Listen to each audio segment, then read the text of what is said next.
আরে আসবি নাকি? আয়, পালাচ্ছিস কোথায়? খেয়ে নেবো নাকি? আরে বেশি টাকা লাগবে না বাবু। আয় আয়। আরে শোন না, এই ছোট্ট, বিরক্ত করছিস না? বলুন বাবু, কি লাগবে? দেখছি বিদেশি সব আছে। না মানে আমি না একজনকে খুঁজছিলাম, আর উনি এখানেই থাকেন। এখানে তো কেউ কাউকে খুঁজতে আসে না বাবু, সবাই বাছাই করতে আসে। চলো দেখুন যদি পান। দাঁড়া।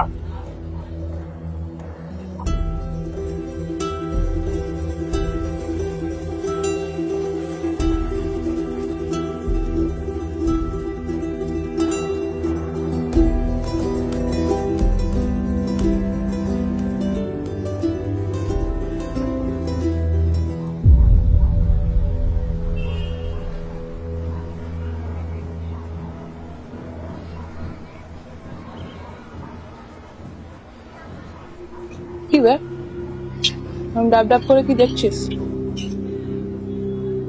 ভিতরে চ। আমায় চিনতে পারছো দিদি? সেদিন রেল লাইনের ধারে।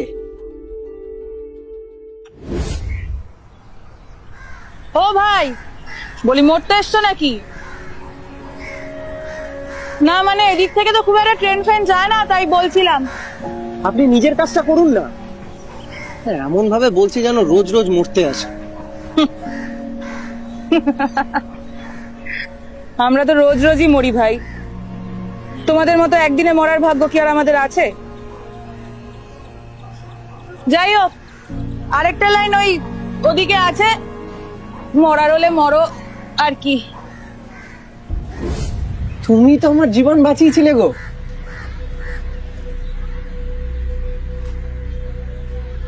তাই তোমার ভাই আজকে তোমার হাতে রাখি পরতে এসেছে।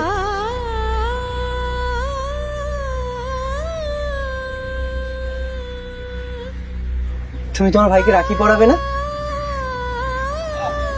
নিশ্চয়ই নিশ্চয়ই পড়াবো। এসো ভাই, ভেতরে এসো।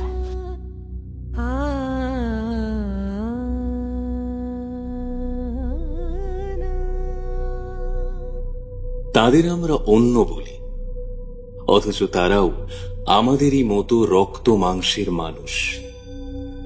সমাজের কোণে ঠেলে রাখা সেই মুখগুলোতেও থাকে ভালোবাসার খিদে, স্বীকৃতির আকাঙ্ক্ষা আর একটা আপন সম্পর্কের আশ্রয়।